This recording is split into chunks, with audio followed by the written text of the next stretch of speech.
Hello students, आज का जो हमारा टॉपिक है वो है वेन डायग्राम्स। वेन डायग्राम्स में क्या है कि जो यूनिवर्सल सेट होता है ना, उसे हम एक रेक्टेंगल से रिप्रेजेंट करते हैं और यूनिवर्सल सेट के जितने सबसेट्स होते हैं उनको हम सर्कल से रिप्रेजेंट करते हैं। यूनिवर्सल सेट आपको पता होगा, यूनिवर्सल सेट हम किसे बोलते हैं? The super set of every set in a given context. किसी गिवन कॉन्टेक्स्ट में या किसी गिवन क्वेश्चन में जितने भी जितने भी सेट्स होते हैं ना, उन सारे सेट्स के सुपर सेट को हम क्या बोलते हैं? यूनिवर्सल सेट बोलते हैं। तो वेन डायग्राम में हम क्या करेंगे कि जो हमारा यूनिवर्सल सेट होगा उसे हम एक रेक्टेंगल से रिप्रेजेंट करेंगे और यूनिवर्सल सेट्स के जितने भी सबसेट्स होंगे उसको हम किससे रिप्रेजेंट करेंगे? सर्कल से। ठीक है, तो यहां पे क्या लिखा है? The universal set S is represented by a rectangular reason and element of a set A is represented by a point with in the circle which represent a. मतलब क्या बोल रहा है कि यूनिवर्सल सेट को सबसे पहले रेक्टेंगल से रिप्रेजेंट करेंगे सेट ए को। ये जो हमारा ए सेट है, ये ऑब्वियस सी बात है, ये यूनिवर्सल सेट एस का सबसेट होगा। क्यों? बिकॉज एस जो है ना हमारा, वो सुपर सेट है। तो ये जो कैपिटल ए सेट है ये क्या होगा? एस का सबसेट होगा। तो यूनिवर्सल सेट को हमने रेक्टेंगल से रिप्रेजेंट किया, ए को, ये कैपिटल ए सेट को हमने सर्कल से रिप्रेजेंट किया, और ए के जो एलिमेंट होंगे ना, सेट ए के जो एलिमेंट होंगे वो सेट ए के अंदर होंगे। ठीक है, और सेट ए के एलिमेंट्स को हम किससे रिप्रेजेंट करेंगे? पॉइंट से। मतलब क्या हो रहा है कि यहाँ पे हम वेन डायग्राम में हम क्या कर रहे हैं कि हम सेट का डायग्राम बना रहे हैं, या फिर तुम ऐसे बोलो कि उसे हम डायग्राम के थ्रू सेट को रिप्रेजेंट कर रहे हैं। जैसे यूनिवर्सल सेट को हमने क्या बोल दिया? कैपिटल एस रेक्टेंगल बोल दिया। सेट ए ले लिया हमने और सेट बी ले लिया। तो सेट ए सेट बी ये यूनिवर्सल सेट का सबसेट है। तो सबसेट को हम लोग किससे रिप्रेजेंट करेंगे? सर्कल से रिप्रेजेंट करेंगे। अब तुम यहाँ पे क्या देखो कि ये एक हमने रेक्टेंगल बनाया, ये रेक्टेंगल किसे रिप्रेजेंट कर रहा है? यूनिवर्सल सेट को। यहाँ पे एक हमने सर्कल बनाया, इस सर्कल को हमने क्या बोल दिया? सेट ए। यहाँ पे भी हमने एक सर्कल बनाया, इस सर्कल को हमने क्या बोल दिया? Set B. अब तुम देखो कि इस सर्कल को देखो, इस बी सर्कल को भी भूल जाओ, सिर्फ ए सर्कल को देखो। तो ए जो सर्कल है ना, ये इस रेक्टेंगल के अंदर है। तो ये अंदर होने का क्या मतलब हुआ कि ए सेट के जितने भी एलिमेंट्स हैं वो यूनिवर्सल सेट में भी लाई कर रहे हैं। मतलब ए सेट के सारे एलिमेंट्स सेट एस के भी एलिमेंट हैं। ठीक है, तो अगर ऐसा है तो ए सेट को हमने क्या किया? इस रेक्टेंगल के अंदर बना दिया। फिर यहाँ पे ये जो बी सेट है, ये बी सेट भी सेट एस के, मतलब क्या हुआ कि इस रेक्टेंगल के अंदर है। इसका क्या मतलब हुआ कि जो बी सेट है वो भी सेट एस का सबसेट है। ठीक है, तभी सबसेट है, तभी ये बी सेट इसके अंदर है, सेट इस रेक्टेंगल के अंदर है। इसका क्या मतलब हुआ कि बी सेट के सारे एलिमेंट सेट एस के अंदर है। या फिर तुम ऐसे बोल सकते हो कि every element of set B is the element of set S. ठीक है, अब यहां पे क्या है कि सेट ए जो है ना और सेट बी ये आपस में ओवरलैप कर रहा है। ठीक है, यहाँ पे इतने रीजन में देखो, इस रीजन में, ये जो रीजन है ना यहाँ पे, इस रीजन में ये ओवरलैपिंग है, यहां से यहां तक ओवरलैपिंग है। तो ओवरलैपिंग का क्या मतलब हुआ कि इस रीजन में, ये जो ओवरलैपिंग रीजन है, इस रीजन में अगर कोई एलिमेंट आएगा तो वो एलिमेंट सेट ए में भी प्रेजेंट होगा। क्यों? बिकॉज वो सेट ए के रीजन में भी आ रहा है। और इस रीजन में अगर कोई एलिमेंट होगा तो वो सेट बी में भी प्रेजेंट होगा। क्यों? क्योंकि ये सेट बी के रीजन में भी आ रहा है। ठीक है, और वो एलिमेंट सेट एस में भी होगा। क्यों? बिकॉज सेट ए और सेट बी खुद सेट एस के अंदर है, मतलब रेक्टेंगल के अंदर है। तो सेट ए और सेट बी रेक्टेंगल के अंदर है। इसका क्या मतलब हुआ कि सेट ए के सारे एलिमेंट रेक्टेंगल के अंदर है। इसका क्या मतलब हुआ कि सेट ए जो है वो एस का सबसेट है। फिर क्या मैंने बोला कि सेट बी भी क्या है? हमारा एस का सबसेट है।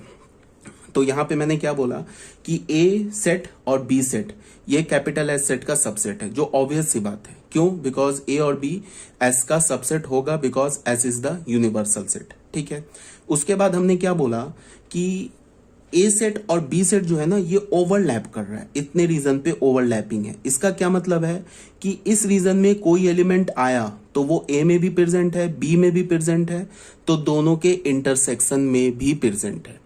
इसका क्या मतलब है कि ए सेट और बी सेट का जब तुम इंटरसेक्शन लोगे ना, इंटरसेक्शन ऑलरेडी बता रखा है मैंने बेसिक मैथमेटिक्स में, इंटरसेक्शन लोगे तो वो एक नल सेट नहीं मिलेगा। क्यों? बिकॉज इस रीजन में कोई एलिमेंट होगा तो वो ए में भी प्रेजेंट होगा, बी में भी प्रेजेंट होगा, तो A intersection B is not a null set. ठीक है, कोई ना कोई आ जाएगा एलिमेंट जो ए और बी दोनों में प्रेजेंट हो। अब इसी वेन डायग्राम पे हम लोग डिस्कस कर रहे हैं। इसका थर्ड पॉइंट क्या है कि ए सेट जो है ना वो बी सेट का सबसेट नहीं है। क्यों नहीं है? बिकॉज अगर ए सेट बी सेट का सबसेट होता तो ये जो पूरा सेट ए है ना ये सेट बी के अंदर होता। अगर सेट ए सेट बी के अंदर होता तो हम क्या बोलते हैं, सेट ए का के सारे एलिमेंट सेट बी में प्रेजेंट है, तो फिर ए सेट बी सेट का सबसेट हो जाता। यहां पे क्या बोला, बी सेट भी ए का सबसेट नहीं है। क्यों? बिकॉज अगर बी सेट ए का सबसेट होता तो फिर सेट बी सेट ए के अंदर होता। ठीक है, बट हम यहां क्या देख रहे हैं कि सेट ए जो है वो कंप्लीटली सेट बी के अंदर नहीं है। इसका मतलब क्या है कि इस रीजन में देखो, यहां पे इस रीजन में कोई एलिमेंट आएगा तो वो सेट ए में तो होगा बट बी में नहीं होगा। और सबसेट के लिए हमें क्या चाहिए कि सेट ए के सारे एलिमेंट सेट बी में चाहिए। बट मान लो कि इस रीजन में यहां पे कोई एलिमेंट आया, वो ए में प्रेजेंट है बट बी में नहीं प्रेजेंट है, तो इसका मतलब ए बी का सबसेट नहीं है। यहां पे अगर कोई एलिमेंट आया तो वो बी में प्रेजेंट है बट ए में प्रेजेंट नहीं है, तो इसका क्या मतलब हुआ, बी भी ए का सबसेट नहीं है। बट ए सेट जो है ये पूरा सेट किसके अंदर है, एस सेट के अंदर है। इसका मतलब ए के किसी भी रीजन पे कोई भी पॉइंट उठा लो वो सेट एस के भी अंदर है, मतलब इस रेक्टेंगल के अंदर है, तो ए सेट क्या हो जाएगा, इस एस सेट का सबसेट हो जाएगा। फिर बी के किसी भी रीजन में, चाहे तो तुम इस रीजन में उठा लो चाहे कहीं भी बी के रीजन में कोई भी एलिमेंट उठा लो, वो फिर इस रेक्टेंगल के अंदर है, तो बी क्या होगा, एस सेट का सबसेट होगा। और ये बिल्कुल ऑब्वियस सी बात है कि अगर हमने किसी सेट को यूनिवर्सल सेट बोल दिया, जैसे यहाँ पे हमने यूनिवर्सल सेट क्या बोला है, एस को बोला है, तो उसके बाद जितने भी सेट्स लिखे हुए हैं ए बी सी डी, जितने भी मैं सेट्स लिख दूं वो सारे सेट्स यूनिवर्सल सेट के सबसेट होंगे। ठीक है, तो यहां पे क्या मैंने बोला, ए और बी सबसेट हुआ कैपिटल सेट एस का। ए और बी का इंटरसेक्शन लोगे तो वो फाइन नहीं होगा। क्यों? बिकॉज ए और बी आपस में ओवरलैप कर रहा है, तो ओवरलैपिंग रीजन में, इस रीजन में अगर कोई एलिमेंट आएगा तो वो सेट ए में भी प्रेजेंट होगा, बी में भी प्रेजेंट होगा। इसका मतलब कि ए और बी का इंटरसेक्शन नल सेट नहीं है।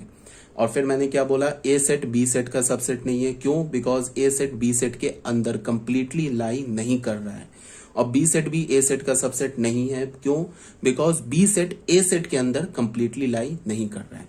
यहाँ ए बी का सबसेट नहीं है बिकॉज ए बी के अंदर नहीं है, बी ए का सबसेट नहीं है बिकॉज बी ए के अंदर नहीं है। ठीक है, तो ये वाला जो डायग्राम है हमारा, इसको हमने फर्स्ट ए पार्ट बोल दिया, ए डायग्राम, ये क्लियर हो गया। इसे हमने बी बोल दिया, इसे हमने सी बोल दिया, इसे हमने डी बोल दिया।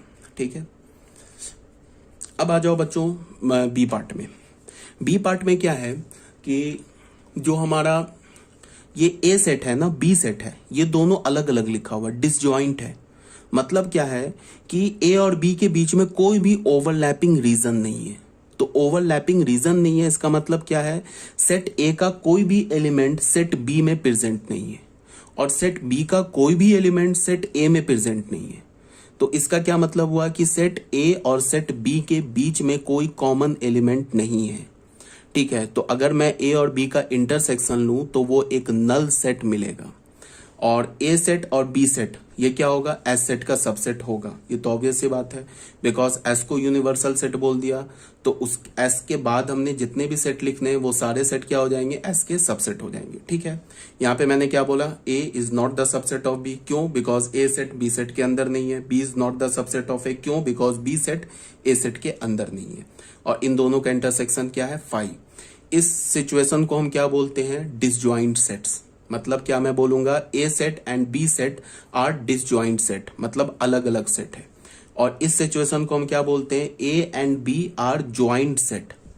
ज्वाइंट सेट जब भी होगा तो उसके बीच का इंटरसेक्शन नल सेट नहीं होगा, और डिसजॉइंट सेट जब भी होगा तो उसके बीच का इंटरसेक्शन नल सेट होगा। इसको आप समझो। अब बच्चों आ जाओ सी पार्ट में। सी पार्ट में क्या है कि ये जो बी सेट है ना, बी सेट ये ए सेट के अंदर लाई कर रहा है।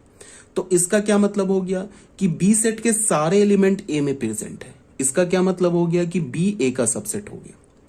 ठीक है, बी एस का भी सबसेट है, ए एस का भी सबसेट है, बट यहां बी सेट ए सेट का भी सबसेट हो गया। क्यों? Because B set A set के अंदर लाई कर रहा है।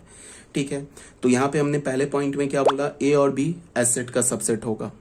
ठीक है, क्यों? Because S is the universal set. दूसरे में मैंने क्या बोला है कि B set is the subset of A set, but A set is not the subset of B set, because A set है ना बी सेट के अंदर लाई नहीं कर रहा। अगर ए सेट बी सेट के अंदर लाई करता तो फिर ए बी का सबसेट हो जाता, ठीक है ना। तो ऑब्वियस सी बात है कि अगर बी ए के अंदर हो गया तो फिर ए बी के अंदर थोड़ी ना हो सकता है। तो यहां पे क्या हो गया, ए बी तो ए का सबसेट हो गया बट ए बी का सबसेट नहीं हुआ। अब अगर मैं इसके इंटरसेक्शन की बात करूं, ये बी लिखा है, अब मैं अगर इसके इंटरसेक्शन की बात करूं, ए इंटरसेक्शन बी लूं, तो तुम देखो क्या कि बी जो सेट है ना वो सेट ए के अंदर है। इसका क्या मतलब है कि बी सेट के सारे एलिमेंट्स सेट ए में भी प्रेजेंट है। तो अगर मैं इन दोनों सेट का इंटरसेक्शन लूं तो हमें क्या मिलेगा, सेट बी, तो वो सेट बी मिल जाएगा। अगर मैं इन दोनों सेट का यूनियन लूं तो हमें क्या मिलेगा, सेट ए, बिकॉज यूनियन में हम क्या करते हैं, कॉमन एलिमेंट को एक ही बार लिखते हैं। ये जो बी सेट में जितने यहाँ पे जो भी एलिमेंट्स आएंगे वो तो ऑलरेडी ए में प्रेजेंट है, ठीक है। तो हमारा ए और यूनियन बी क्या हो जाएगा, A union B, this is A, sorry बच्चों उसको करेक्ट कर लेना पीडीएफ में, ठीक है, वीडियो देखोगे ना करेक्ट कर लेना, this is B and this is A, ठीक है, इस ए को करेक्ट कर लेना, ठीक है। तो ये हमारा सी पॉइंट हो गया। अब आज बच्चे आ जाओ डी पॉइंट पे। डी पॉइंट में क्या है कि ये जो बी सेट है ना बी, ये फिर ए सेट के अंदर है। तो इसका क्या मतलब हो गया, बी सेट क्या हो जाएगा, सबसेट हो जाएगा ए सेट का, और B set A set universal set का तो सबसेट होगा ही होगा, ठीक है। तो यहां हमने क्या लिखा, ए सेट और बी सेट सबसेट हो गया इसका। फिर बी क्या हमारा ए का सबसेट है, क्यों, बिकॉज बी जो सेट है वो सेट ए के अंदर है, but A set B set का सबसेट नहीं है, क्यों, because A set B set के अंदर नहीं है, ठीक है। अब अगर मैं बोलूं ए इंटरसेक्शन बी क्या होगा, तो A intersection B set B होगा। क्यों होगा, because B is the subset of A, B क्या हमारा ए का सबसेट है। तो इसका क्या मतलब है कि बी के सारे एलिमेंट ए में प्रेजेंट है। तो अगर तुम ए इंटरसेक्शन बी लोगे तो हमें बी मिल जाएगा। अगर ए यूनियन बी हमने लिया तो वो ए मिलेगा, क्यों, बिकॉज बी जो है वो ए का सबसेट है। तो जब यूनियन लिखोगे तो उसमें बी को तो एक ही बार लिखोगे, बी के तो सारे एलिमेंट आ जाएंगे। जब तुम ए यूनियन बी लिखोगे तो वो किसके इक्वल होगा, ए के इक्वल होगा, क्यों, बिकॉज बी के तो सारे एलिमेंट ए में प्रेजेंट है। और उसे हम लिखेंगे कितनी बार, एक बार लिखेंगे। तो ए यूनियन बी क्या हो जाएगा, ए। अब यहाँ पे मैंने क्या बोला है कि जैसे ये पॉइंट लिखा ना यहाँ पे, और ये एम लिखा है स्मॉल एम, इसका क्या मतलब है कि ये जो पॉइंट है ना ये सेट के एलिमेंट को रिप्रेजेंट कर रहा है। ये किसके को रिप्रेजेंट कर रहा है, एलिमेंट को। ये हम लोग वेन डायग्राम में क्या करते हैं,